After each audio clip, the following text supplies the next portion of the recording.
if you know me well enough, you're going to know that I'm currently studying a diploma in electrical engineering. And the thing about electrical engineering, in fact, for all engineering students, you must take the same set of modules for the first year.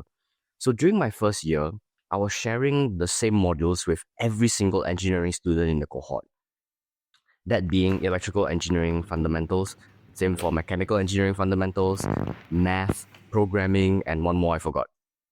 And amidst these five modules, I passed every single one of them, except electrical engineering fundamentals. The one thing that I was supposed to pass for my own course, I didn't. What happened was my school sent me the list, my results list, along with an email saying you could go for this thing called summer school. It counts as you retaking a module, but it happens during the holidays. So there'll be a 2 week intensive period where they just share with you everything you need to know about the module, and you don't have to retake the module in the second semester. And I thought, okay, well that sounds good. Let's just go for it. Cost $30. So after I paid up the $30, I showed up for lessons. And this is how the intensive period was like. 9 to 5 p.m. So literally 8 hours a day was chapter 1 and chapter 2 on Monday. And then Tuesday, chapter 3 and chapter 4. Wednesday, there was a mini test. Thursday, there's another chapter 5 and 6. So on, so on, so on. Final test was the following week's Wednesday. So the whole module we completed in 1.5 weeks, which is insane, right? To put it into context, it usually takes around 6 months for one semester. So we cleared the whole thing in 2 weeks. So I was curious for my results. So I asked my teacher, when can I get my results back?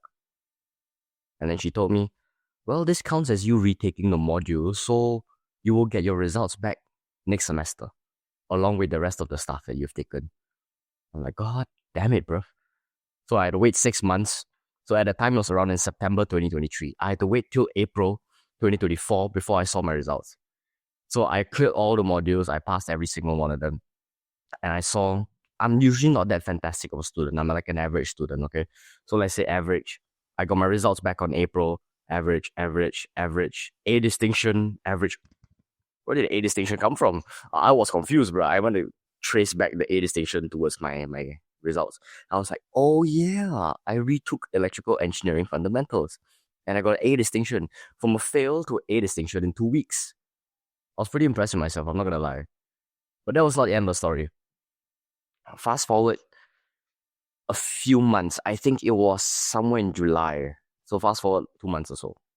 We were midway doing a project. I clearly remember this day. We were doing a project on the computer in the class. One of my friends came in super late, drunk. You could smell the scent of alcohol when he walked into the classroom. And when he sat down, and because in my school, you have to scan your attendance. So he put down his bag, he went up to the front and he scanned his attendance to make sure that he's present. And my teacher confronted him. He was like, I can't drop his name. Hold up. He said, have you been drinking last night? And he said, my friend said, yeah, I was drinking last night. Is it really that strong? He was trying to banter with the teacher. Turns out he was drinking in the morning. Lesson was at 10 o'clock. He was drinking at 7 a.m. So this piece of shit, absolute legend. And when that happened, so like they were laughing and everything because he's not supposed to drink, but the teacher was cool as hell, okay? So my friend went back to his seat. My teacher was still at the front desk. And then this was when another teacher came into the classroom. Thankfully, he didn't smell the alcohol, or at least I didn't think so. He was holding this yellow-colored envelope. And I want you to imagine this yellow-colored envelope, right? I want you to imagine, those prisoner case files. It looked just like one of those. So he came in, didn't say a word, handed it to my teacher, walked back out of the thing, closed the door, walked back out of the classroom and closed the door. Not a single word spoken.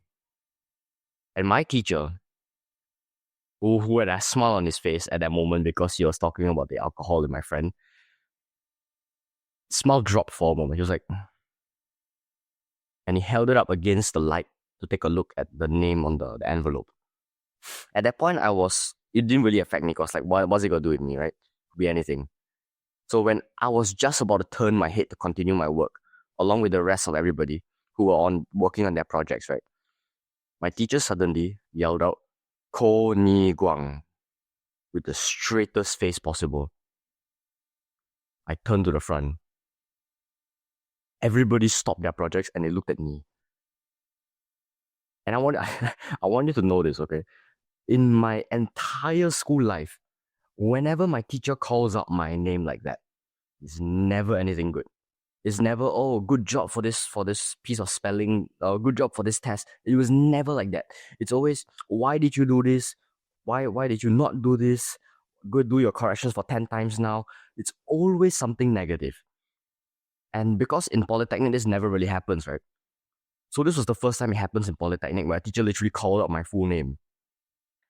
And that awakened this sort of generational, this 1 decade worth of educational trauma in me. And I was like, what the heck is happening? Everybody was still looking at me, by the way. This all happened in 5 seconds. Then I walked towards the front desk. And I kid you not, I literally asked my teacher, Joe, am I getting expelled? It just leaked out my mouth because I was so confused. I didn't kill anybody. At that point, he looked at me for a good 2 seconds in the eyes, straight face. I know you can do it.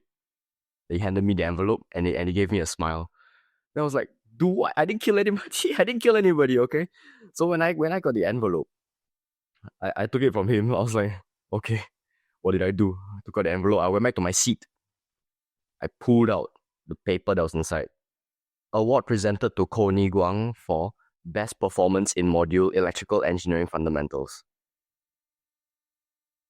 That award was given to me because apparently I had topped the cohort for Electrical Engineering Fundamentals that semester. And that everybody was still looking at me. And at that point, right, they had already abandoned all their projects. They had already crowded around me. So they're all looking at me pull out the sheet of paper from the, like unsheathing a sword, the same feeling. And then when I read that shit, everybody was looking around me. All the top students were around me as well from the classroom. I clearly remember that moment. That was exhilarating.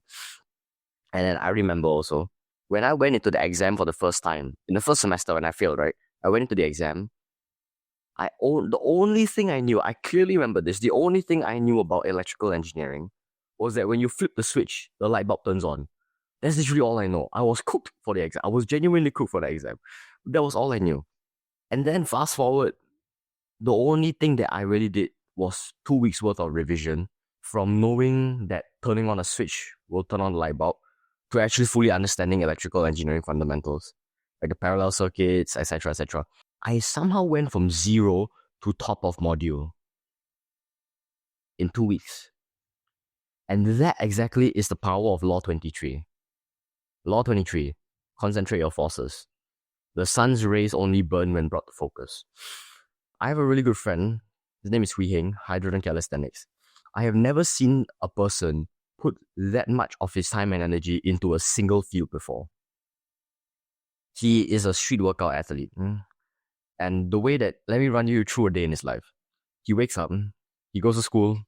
During break time, he will train calisthenics. And then after break, he goes to lesson. And after lesson, he goes back to train calisthenics again. And then we'll have dinner or something. Then we'll head back home. And once we're back home, he will do his own stuff. 2 a.m. again, he'll start training again. So this legend will train like 2 to 3 times a day. And because of that, I've never seen a single person progress as much as he has before in the field of calisthenics. And it is absolutely amazing how powerful this law is. When you put all your energy into a single field, the results can be absolutely immense, which is what I did with electrical engineering fundamentals as well. I put every single one of my effort and energy into that thing, and I actually got tangible results. But what's the alternative? Let me run you through how my lessons normally would have been like without summer school. Monday would be EF lesson, Electrical Engineering Fundamentals lesson, EF. Tuesday, I forgot what I learned on Monday. Wednesday, I forgot what lesson I had on Monday.